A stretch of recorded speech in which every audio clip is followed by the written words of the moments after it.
오늘은 내 아들아 이런 제목의 말씀 함께 나누겠습니다. 오늘 본문은 제비를 뽑는 그런 내용을 보여줍니다. 이스라엘은 때로 하나님의 뜻을 찾기 위해서 제비를 뽑곤 했는데 오늘 본문은 하나님의 명령을 어긴 범죄자를 찾기 위해서 제비를 뽑는 내용을 보여주고 있습니다.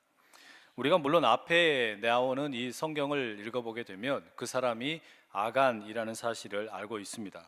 하지만 이 성경의 인물인 여호수아와 이스라엘 사람들은 그 아간에 대해서 모르지요. 어떤 이유 때문인지 모른 채 왜 우리가 실패를 경험했을까? 왜 우리가 이렇게 낙심하게 되었을까?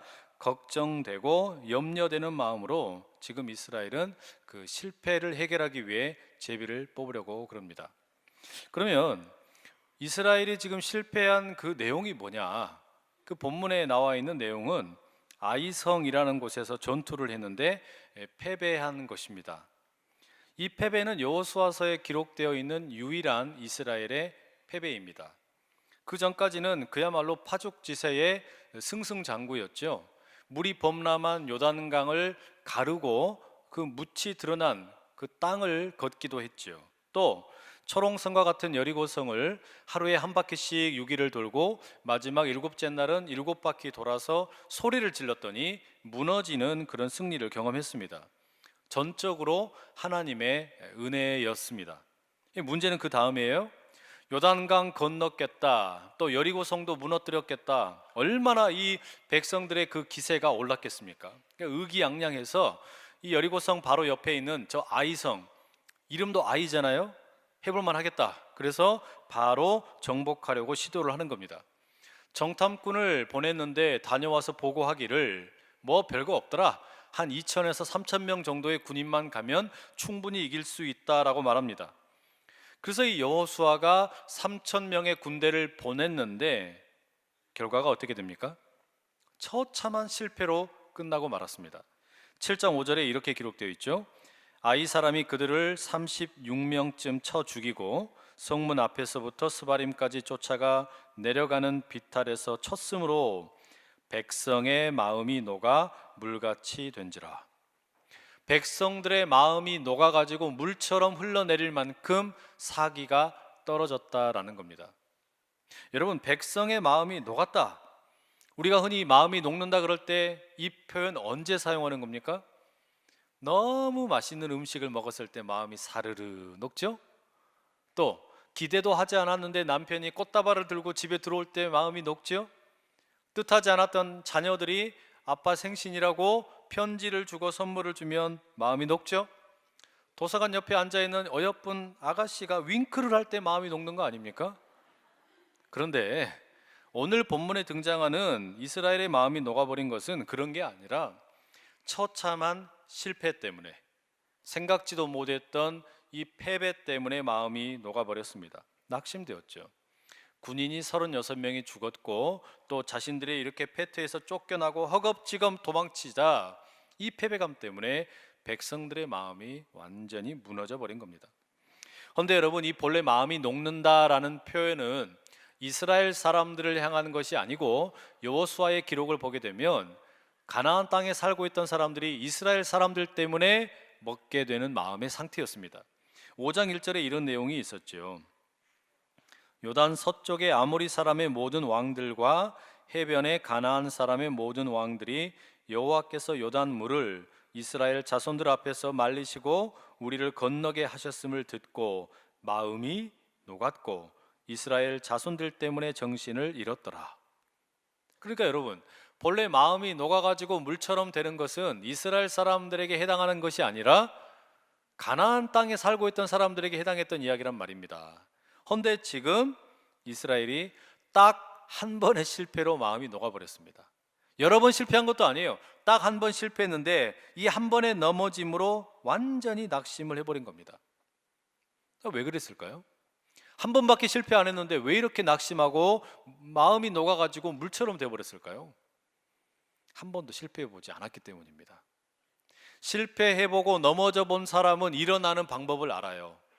넘어져 본 사람은 어떻게 해야 일어나야 되는지 그걸 알고 있는데 한 번도 넘어져 본 적이 없으니까 이 실패가 한 번밖에 없었음에도 불구하고 좌절하고 완전히 그야말로 낙심을 해버리는 겁니다.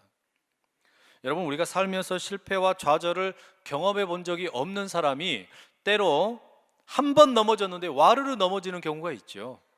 사업도 그렇고 믿음도 그렇습니다. 여러분, 지금 여기 혹시 사업이든지 결혼이든지 믿음이든지 어떤 것이든지 간에 한 번 실패하셨습니까? 단지 한 번 실패한 것 뿐입니다. 하나님께서는 그 한 번의 실패가 영원한 실패가 아니라 우리를 다시 일으켜 세워주시는 하나님이심을 믿으실 수 있기를 축복합니다. 다시 여러분, 우리가 제비 뽑는 이야기로 돌아가 보죠. 이 제비 뽑기에 대해서 지난 부흥 사경에 강사로 오셨던 김병년 목사님이 저에게 알려준 팁이 하나 있습니다. 이 교회에서 부교육자들과 함께 식사를 하거나 차를 마실 때가 있는데 누군가가 쏘겠다라고 말을 하지 않았을 때 어떻게 하느냐, 식사를 다 마치고 차를 마신 다음에 각자 지갑에서 신용카드를 다 꺼낸답니다. 그리고 이 카드를 다 섞어버려요. 그리고서 종업원을 불러요. 뽑으시오. 그 사람이 뽑으면 그 사람이 쏴야 되는 거예요. 제가 큰 감명을 받았습니다. 앞으로 그렇게 하면 되겠다. 이게 얼마나 성경적입니까? 보통은 제가 담임 목사라고 많이 쐈거든요. 맨날 이렇게 사고 막 했는데 이게 너무 좋은 거예요. 성경적인 방법을 배웠으니까 배운 대로 해야 된다. 이제 그렇게 해보려고 그럽니다. 근데 여러분, 오늘 이 제비 뽑기는 상당히 두려운 일이죠. 차 마시고 식사하고 누가 대접할 거냐 이런 거 아닙니다. 누가 죽어야 되느냐, 죽을 사람 뽑는 이야기입니다. 범죄한 사람을 뽑는 거고 죽을 사람 뽑는 것이니 이게 얼마나 겁난 일이겠어요? 특히 본문을 읽어보게 되면 이 제비를 뽑는데 구체적으로 어느 지파 소속인지 또 어느 집안인지, 할아버지는 누구고 아버지는 누구인지 구체적으로 소개를 해줍니다. 본문 16절 한번 보시죠. 이에 여호수아가 아침 일찍이 일어나서 이스라엘을 그의 지파대로 가까이 나오게 하였더니 유다 지파가 뽑혔고, 아침에 일찍 이스라엘 모든 지파를 다 불렀습니다. 그리고 첫 번째 제비를 뽑았는데 12지파 중에서 유다 지파가 뽑힌 겁니다. 여러분, 이 유다 지파가 뽑혔다라는 사실은 상당한 의미가 있습니다. 유다 지파가 어떤 지파냐? 12지파 중에서 가장 힘세고 영향력이 큰 지파입니다. 자부심이 강했죠. 또 조상들이 유다 지파에 대해서는 정말 특별한 축복의 예언을 많이 해주었습니다. 그래서 야곱이 죽을 때 창세기 49장 8절에 보면 이렇게 유다 지파를 축복합니다. 유다야, 너는 네 형제의 찬송이 될지라. 네 손이 네 원수의 목을 잡을 것이요 네 아버지의 아들들이 네 앞에 절하리로다. 상당히 의미 있는 축복 아닙니까? 유다에 대해서는 분량도 길고 이렇게 아주 좋은 그런 축복을 줍니다. 모세도 마찬가지입니다.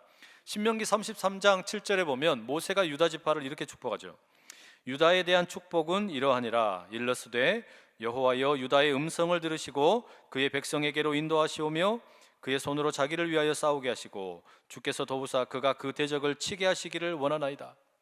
유다가 한번 붙으면, 유다랑 싸우면 모든 사람이 다 진다는 이야기 아닙니까?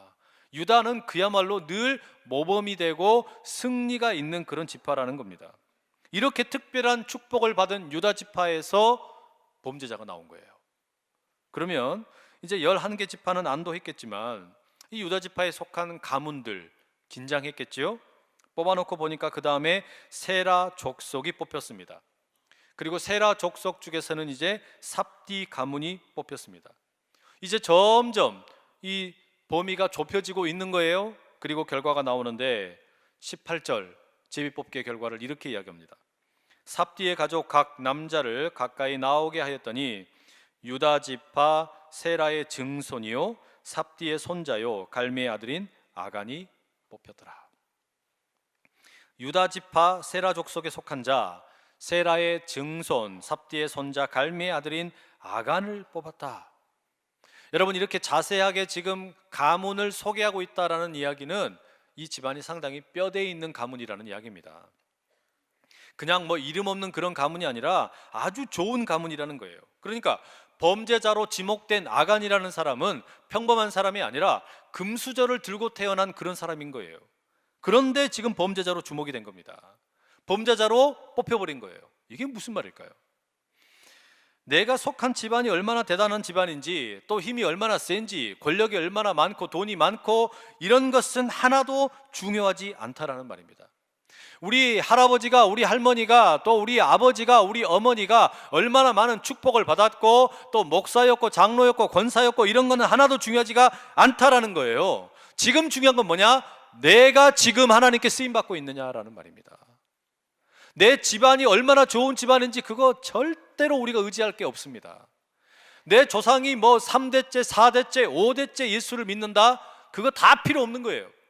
지금 내가 예수를 제대로 믿고 있느냐, 내가 지금 예수님께 제대로 쓰임받고 있느냐, 이게 중요하다는 말이죠. 얼마 전에 인터넷 신문을 보니까 이 탈북민으로 귀순 가수로 활동하던 김용이라는 분이 있는데 이분에 대한 기사를 제가 읽었습니다. 가수 활동을 해가지고는 경제적으로 어려워서 모란각이라는 그 냉면집을 운영을 했고요, 사업이 잘 됐습니다. 그런데 사업을 확장하다가 또 주변 사람들을 너무 쉽게 믿다가 크게 실패하고 이혼을 하고 돈도 다 잃어버리고 결국은 자살을 생각할 정도로 완전히 넘어져 버린 거예요. 근데 이분이 그렇게 넘어진 이후에 한 10년여의 시간이 지나서 인터뷰를 하게 되었는데 돌이켜 보니까 지금 어디에 있었냐면은 베트남에 가 있더라는 거예요. 베트남에 우연한 기회에 방문하게 되고 거기에서 홈쇼핑 회사를 인수를 하게 되었답니다. 그리고 거기에서 홈쇼핑 회사가 잘 되고 그 다음에 캄보디아에도 첫 번째 홈쇼핑 회사를 이제 세우게 되었다는 거예요. 큰 성공을 거둔 겁니다. 근데 이 기사에서 제가 주목한 것은 무엇이었냐면 이 김용 회장이 어떤 사람을 신뢰하는가 하는 내용이었습니다. 자기 혼자서 혈혈단신으로 탈북을 해가지고 넘어왔으니까 그냥 북한에서 왔다 그러면 사람들을 믿을 사람이 없으니까, 가족이 없으니까 너무 쉽게 믿어버린 거예요. 마음을 줘버리고 돈도 잘 빌려주고 그냥 이게 너무나 그냥 보증도 잘 서고 이랬다가 큰 낭패를 봤잖아요. 다시 재기를 하면서는 어떻게 했냐, 도대체 누가 믿을 만한 사람인가, 신뢰할 만한 사람인가, 나름의 원칙이 생겼는데 딱 두 가지만 본답니다. 남의 이야기 하지 않는 사람, 또 하나는 과거 이야기 하지 않는 사람. 그러니까 다른 사람에 대해서 험담을 하지 않고 자기 과거를 자랑하지 않는 사람이면 믿을만 하더라는 거예요. 여러분, 지금 이 유다 집안에 속한 아간이 뽑혔다는 사실, 이것도 여러분 우리가 그런 점에서 눈여겨볼 필요가 있습니다. 지금 과거에 어떻게 행동했고 얼마나 많은 축복을 받았고 어떻게 쓰임 받았고 이거 하나도 중요하지 않다라는 거예요. 과거에 아무리 멋지게 쓰임 받던 지파였을지라도 또 그런 가문이었을지라도 현재가 중요하다는 말입니다. 아무리 멋지게 쓰임 받던 사람일지라도 자만하면 넘어지는 겁니다. 여러분, 우리 믿음이라는 게 그런 거 아닙니까? 우리 믿음이라는 것은 언제나 과거형이 아니라 현재형입니다. 어떤 분들이 그래요. 나는 믿음의 뿌리가 깊고 오랫동안 신앙생활 했으니까 이제 앞으로는 좀 쉬어도 된다, 이런 분들이 계세요. 이런 신앙은 마치 뭐와 똑같은 거냐면 연금형 신앙생활입니다. 젊었을 때 내가 연금 많이 들어놨으니까 은퇴한 이후에는 이제 연금 타서 쓰면 된다. 근데 여러분, 신앙생활은 연금이 아니에요. 우리의 믿음은 어떻습니까? 언제나 현재형이라는 말입니다. 내 집안이 어땠든지 상관없이, 뭐 과거에 어땠든지 상관없이 지금이 중요하다는 말이죠. 왕년에 이거 아무 쓸모 없어요. 오늘 하나님을 제대로 만나실 수 있기를 축복합니다. 여러분, 드디어 이제 이스라엘 입장에서 보면은요, 여호수아의 입장에서 보면은 우리가 왜 아이성 전투에서 실패했는지 이유를 알게 되었습니다. 원인이 밝혀졌죠. 아간이라는 이 사람 때문입니다. 아간이라는 이 이름 자체가 뭐냐? 괴롭게 하는 자라는 뜻이에요. 트러블 메이커. 주변에도 여러분 괴롭히는 분들 종종 있죠? 가까이에 계시던가요? 멀리 계시던가요? 대부분 나의 아간은 가까이에 있습니다. 나를 좀 이렇게 괴롭히는 사람은요, 저기 무슨 미국의 도널드 트럼프 대통령이 아니에요. 가까이에 있는 남편이 바가지를, 아내가 바가지를 긁죠. 남편이 괴롭히기도 하죠. 자녀들이 속을 썩이죠. 또 같이 신앙생활하는 교인들 중에서 나를 또 괴롭히는 사람도 있기도 하죠. 이런 여러분, 아간은 언제나 가까이에 있습니다. 지금 이스라엘이 아간을 찾아냈어요. 너 때문에 우리 피 같은 형제들이 죽었다. 36명이 죽었고 우리의 사기는 완전히 떨어져 버렸고 하나님으로부터 버림받은 백성처럼 되었다. 너는 맞아 죽어도 싸다. 막 이렇게 달라들어야 될 거 아닙니까? 원인을 찾았으니까 말이죠. 그런데 이렇게 화를 내면서 추궁을 해야 마땅할 것 같은데 19절을 보십시오. 그러므로 여호수아가 아간에게 이르되 내 아들아 청하노니 이스라엘의 하나님께 영광을 돌려 그 앞에 자복하고 네가 행한 일을 내게 알게 하라. 그 일을 내게 숨기지 말라 하니.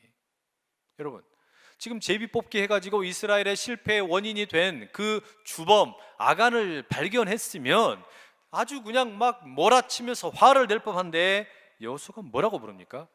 내 아들아, 내 아들아 이렇게 부르고 있습니다. 당장 찢어 죽여도 시원치 않을 상황인데 어떻게 이렇게 부를까요? 그 이유는 우리가 조금 뒤에 찾아보고, 아간은 여러분 여호수아가 자신을 내 아들아 이렇게 부르자 거기에 대해서 죄를 고백합니다. 양심이 살아 있었죠. 죄에 대한 뉘우침이 있었던 겁니다. 그래서 고백을 21절에 이렇게 합니다. 내가 노력한 물건 중에 시날산의 아름다운 외투 한 벌과 은 200세겔과 그 무게가 50세겔 되는 금덩이 하나를 보고 탐내어 가졌나이다.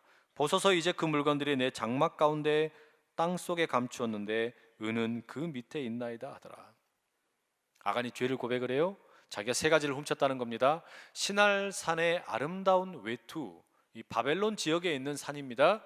그곳에서 만들어지는 특산품 외투를 훔쳤다는 거죠. 요즘으로 말하면 명품 해외 의류입니다.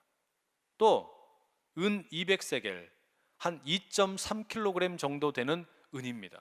그리고 금 50세겔, 한 600g 정도 되는 금덩어리를 훔쳤습니다.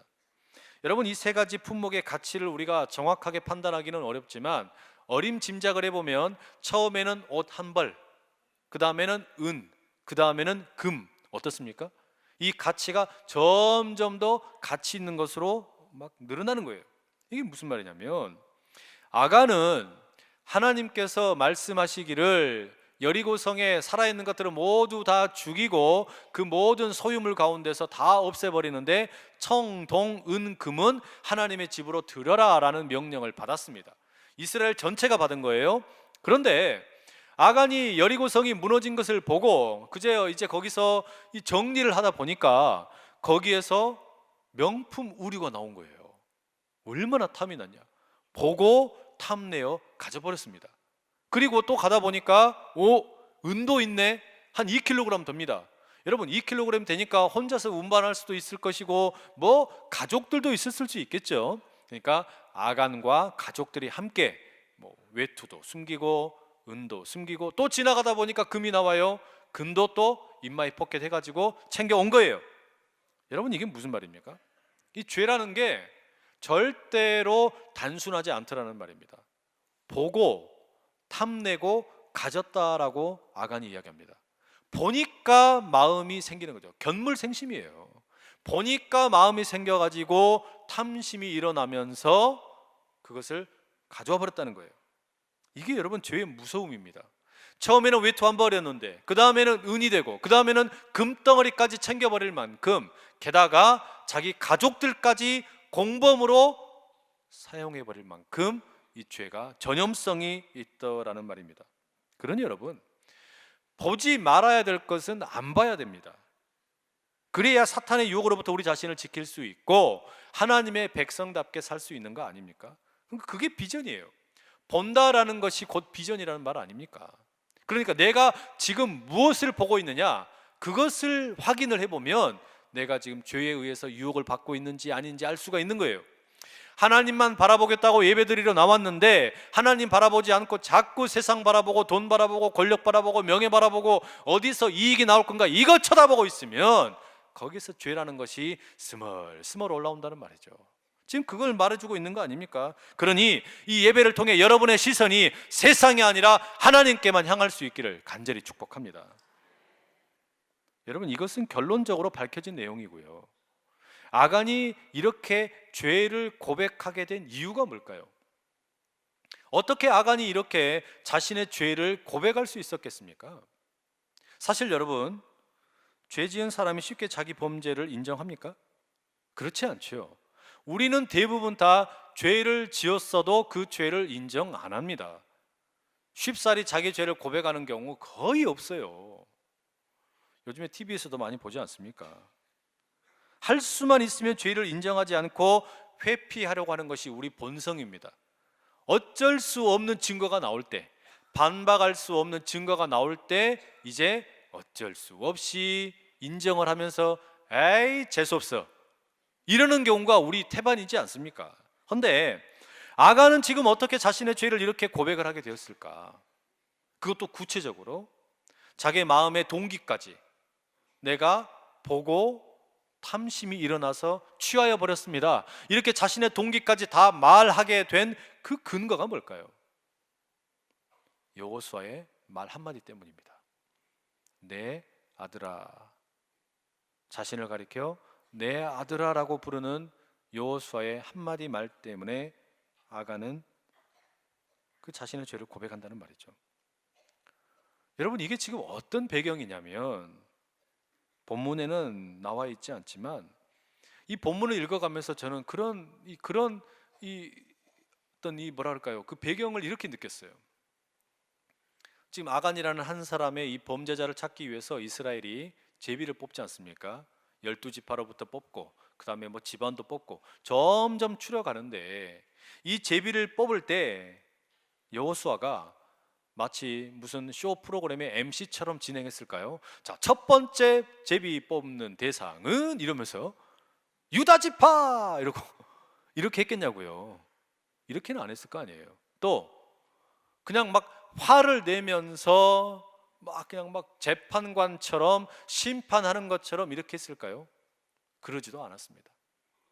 이 행간 속에서 무엇을 느끼게 되냐면 제비 뽑는 이 전 과정에 이스라엘 백성이 다 함께 울고 있음을 느낄 수가 있어요. 다 함께 울고 있는 겁니다. 왜 그랬을까요?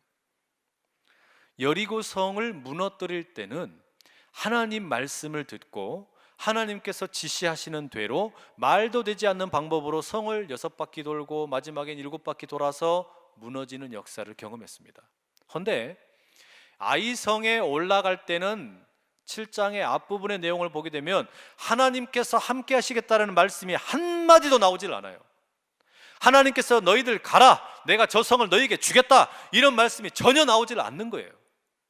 그러니까 하나님께서는 말씀하시지 않았는데, 하나님께서 이렇게 하라는 어떤 지침을 주지 않았는데 자기들이 흥에 겨워서 우리가 할 수 있을 것 같다라는 생각이 들어서 우리가 마치 요단강을 건넌 것처럼, 우리가 마치 여리고성을 무너뜨린 것처럼 그런 마음을 가지고 하나님을 의지하지 않고 모든 이스라엘 사람들이 아이성으로 달려갔다는 말이죠. 이게 무슨 말이겠습니까? 범죄를 저지른 것은 분명 아간이지만 범죄를 저지른 아간은 몸으로 자신의 손과 발로 범죄를 저질렀다면 제비를 뽑는 자리에 모여있는 모든 이스라엘 사람들은 사실은 마음으로 아이성에서 자신들의 실패의 이유가 내가 하나님을 의지하지 않았지, 내가 하나님을 의지하지 않았음을 직감하고 있었다라는 말입니다. 그러니 그 제비 뽑는 자리가 그냥 자리가 아닙니다. 다 함께 울고 있는 거예요. 모두의 마음에 하나님을 의지하지 못하고 있었음을 이스라엘 전체가 다 함께 느끼고 있었다는 말이죠. 우리가 하나님께 물어보지도 않았고 하나님의 음성을 듣지도 않았고 우리 멋대로 올라갔다가 우리가 실패하고 말았다. 그렇기 때문에 여러분, 여호수아는 지금 죄를 저지른 아간을 향하여 그가 드러나게 되었을 때 울면서 말하는 겁니다.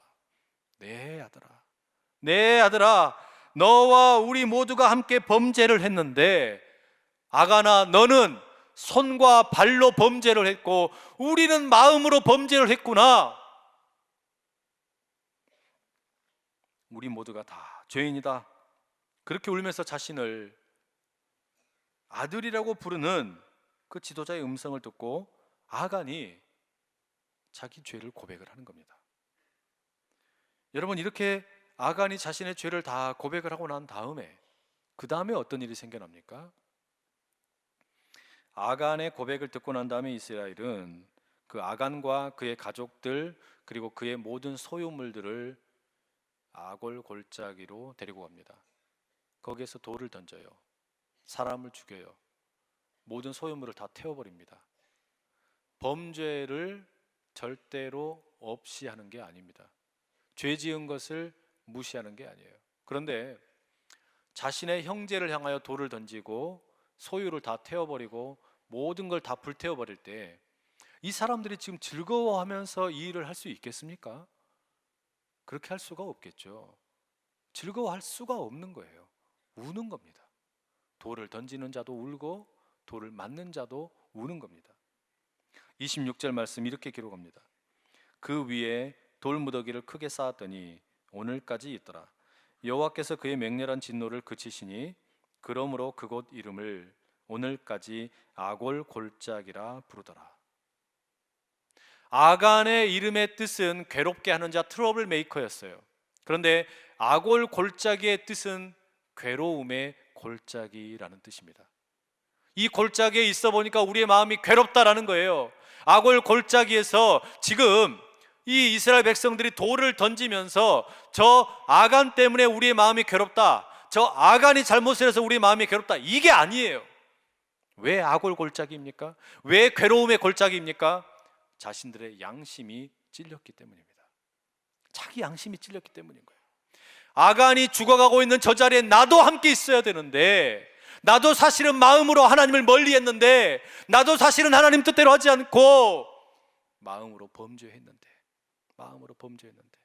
아간아, 너는 손과 발로 범죄해서 벌을 받지만 나는 마음으로 범죄했다고 지금 이렇게 있구나.